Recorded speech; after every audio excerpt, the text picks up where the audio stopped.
The house carried the quiet kind of noise that only families understood, a rhythm made of old furniture creaks, distant voices, and the soft clatter of everyday survival. The couch in the living room had seen better years, and perhaps better decades, yet it stood firm like a loyal soldier, absorbing every illness, argument, and laugh that passed through the Connor household. "Hey, DJ, what are you doing here?" Becky asked as she stepped into the room, pulling her jacket tighter as though the air itself might be contagious. DJ looked up from his corner on the couch, wrapped in a blanket that had once been bright, but now held the faded memory of color. "Gina sent me over," he said, his voice rough but steady. "She does not want her or Mary to get sick. Figured whatever is living in this couch would scare off anything worse." Becky nodded thoughtfully. "You are in luck, Deej. That thing has survived more than any of us." Darlene entered behind her, holding a dented can like a trophy from another era. "You remember this?" she said. "The unlabeled can from the pantry. Been there since we were kids." DJ squinted. "Chicken soup." "Probably," Darlene said. "Tastes okay." "Of course it does," Becky replied. "It survived this long. That means it has character." "The can was barely swollen," Darlene added, as though that detail might comfort anyone. From the hallway came another voice, sharp and immediate. "Do not go near DJ," Jackie announced, stepping in with authority that only she believed she held. "He is sick, and I have used up all my nurturing on him. If any of you get sick, I will not help. I will just yell. Sorry, Uncle DJ," one of the kids called out from the kitchen. "I cannot get sick," another voice insisted. "I have a test tomorrow." "So do I," came the echo. Darlene shrugged. "If anyone wants him to cough on their scarf, now is the time." The conversation shifted as naturally as breathing. "Where is Dan?" Becky asked. "Mom wants shelves above her bed," Darlene said. "For her bowling trophies." "Why can you not do it?" Becky asked. "Because if it falls," Darlene replied calmly, "I have the most obvious motive." There was a pause. Then, "Fair enough. Dad is covering my vending machine route today," DJ added. "I hope he can handle it." Becky smirked. "How complicated can it be? You open the glass. Replace the chips. Replace the candy." DJ gave her a look. "Yes. And space travel is just lighting a rocket and landing on the moon." Darlene raised an eyebrow. "Did you just compare vending machines to space travel?" Before anyone could answer, the front door opened with a sudden urgency. Dan stepped in, slower than usual, carrying more weight than his frame suggested. "What happened?" Darlene asked immediately. "A vending machine fell on me," Dan said. Silence. "I knew it," Becky muttered. "Are you okay?" Darlene asked. Dan looked at her. "A vending machine fell on me." "How?" Becky demanded. "They are bolted to the wall." "This one was not," Dan replied. "Are you sure?" "I had plenty of time to stare at the wall while it was crushing me," Dan said dryly. "The room absorbed that." "How bad is it?" Darlene asked more quietly now. "I spent 4 hours in the emergency room," Dan said. "These days, nobody has insurance. So everyone goes there like it is a regular doctor." "And the cost?" Jackie asked. Dan hesitated. 6,000. The number landed heavier than the machine ever could. "I thought Medicare covered most of it," Becky said. "It does," Dan replied. "Until they decide you need every test known to man. Then you pay the rest." Darlene crossed her arms. "We cannot afford that." "It is the company's fault," Becky added. "They should pay." DJ sat up slightly. "You cannot sue the company I work for." "Eat your old soup and be quiet," Becky shot back. Dan raised a hand. "Relax. I am not suing anyone. I am sure they will cover it." Jackie shook her head. "You are too trusting. Companies do not work like that." Dan leaned back into the couch, which groaned under the shared weight of history and reality. "We will figure it out." And that was the way things always began in that house.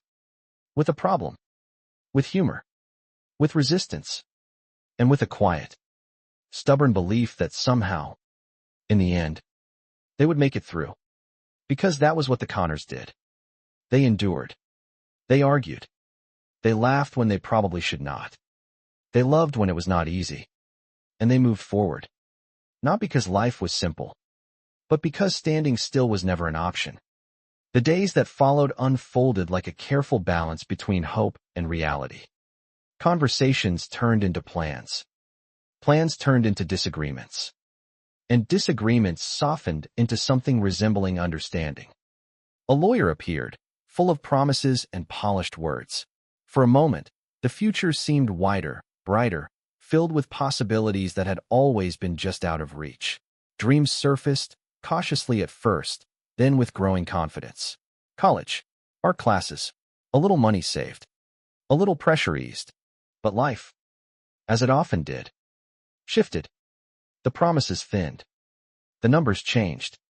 The outcome was not what anyone had hoped for. And yet, something remarkable happened in the space left behind by disappointment. No one fell apart. No one gave up.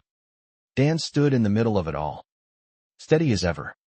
Not because he was unshaken, but because he understood something the others were still learning. That life was not built on big wins. It was built on small decisions. On showing up. On choosing. Again and again. To care. So when Mark spoke about his art class, Dan did not hesitate. "You are going," he said. "But we cannot afford it," Mark replied. "That is my business," Dan said simply. And in that moment, something shifted again. Not in their bank account. Not in their circumstances. But in their understanding of what mattered. Because sometimes, the greatest wealth a family has is not measured in money. It is measured in sacrifice. In quiet acts of love. In the willingness to give someone else a chance. Even when it costs you. The house remained the same. The couch still creaked. The pantry still held questionable food. The future was still uncertain. But the spirit of that place, the unspoken promise that no one would face anything alone, remained unbreakable. And in the end, that was enough. More than enough. It was everything. The house had always been a place where noise lived comfortably. It settled into the couch cushions, lingered in the kitchen air, and echoed softly through the hallway like an old friend who never quite left. On that particular afternoon, however, the noise carried a slightly different tone, one shaped by coughing, mild chaos, and the unmistakable scent of something that had been sitting in a pantry far longer than it should have. "Hey, DJ, what are you doing here?" The question came from the doorway. Casual, but edged with curiosity. DJ sat slumped on the couch, wrapped in a blanket that had clearly seen better decades. His hair looked like it had given up trying, and his expression suggested he had entered into a long-term agreement with misery. "Gina sent me over," he said, his voice rough, but still holding on to its familiar dry humor. "She does not want her or Mary to get sick. I guess she figured whatever germs are living in this couch would kill the intruders." He gestured weakly at the cushions beneath him. "You are in luck." "Deej," came the reply, accompanied by the sound of footsteps entering the room. "The unlabeled, can that was in the pantry since we were kids?" "Chicken soup." DJ raised an eyebrow. "Tastes okay." A shrug followed. "Yeah. I figured." The can sat on the coffee table. Slightly dented. Faintly suspicious. And undeniably present. It had survived years of neglect, and now stood as a questionable hero in a moment of need. "The can was barely swollen," DJ added.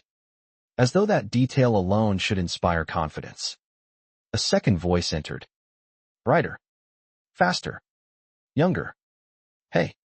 Hey." Then immediately. Louder. With purpose. "Oh. Do not go near DJ. He is sick. And I have used up all my nurturing on him. So if you guys get sick, I am just going to yell at you." There was a pause. "Sorry. Uncle DJ. I cannot get sick anyway," one of the kids said quickly. "I have a test tomorrow." "I do too," another added. A beat. "So if you want to cough on my scarf, Please do. Thank you. The room shifted, as it always did, from concern to humor in a matter of seconds. So where is Dan? Someone asked, changing direction with ease. Mom wants some shelves put in above her bed for her bowling trophies. Why can you not do it? Because if it falls, I am the one with the obvious motive. That landed exactly as intended. Dad is covering my vending machine route today, came the next explanation. I hope he can handle it. It is a very complicated job, someone replied with exaggerated seriousness. What is it? Just like you open a glass door and replace the chips and the candy. Yeah, came the answer. Perfectly timed. And space travel is just lighting a rocket and landing on the moon. There was a pause. Did you just equate space travel with servicing a vending machine? And then everything changed. Oh, Dan. My God. The shift was immediate. The tone dropped. The humor paused. And attention snapped into place. What happened? A vending machine fell over on me. Silence. I knew it, someone muttered. Are you okay? Again, Dan said, walking in with a stiffness that answered the question before words could. A vending machine fell on me. How? They are bolted to the wall.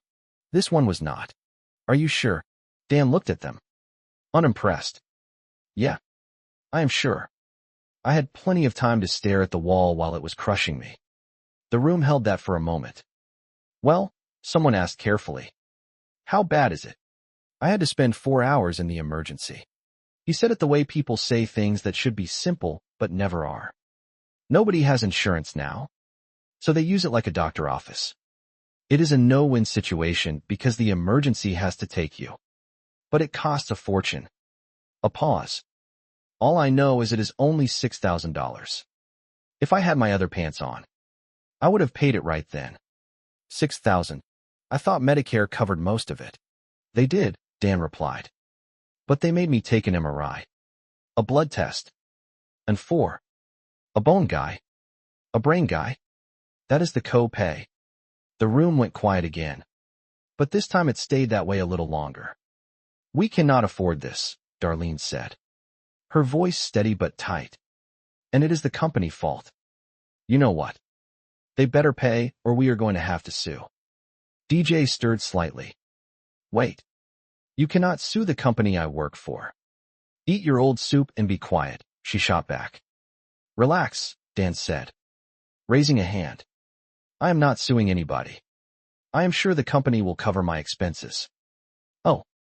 Do not be naive, she replied immediately. Those vending machine companies. They will nickel and dime you. Dan shifted, wincing slightly. Hey. I did not even mean to do that. And just like that, the rhythm of the house returned. Concern blended back into humor. Tension softened into familiarity. And life continued exactly the way it always had. Imperfect, unpredictable, and strangely comforting. Because in that house, no matter what happened, whether it was an ancient can of soup or a falling vending machine, one thing remained constant. They faced it together. And somehow, that always made it manageable. The days that followed unfolded with a mixture of stubborn optimism and reluctant realism. Conversations stretched longer, jokes came quicker, and beneath it all ran a quiet understanding that things were not as simple as they used to be. Bills had a way of multiplying, responsibilities grew heavier, and yet the house remained full of laughter that refused to fade. Darlene took charge in the way she always did, balancing frustration with determination. She called, argued, negotiated, and refused to let the situation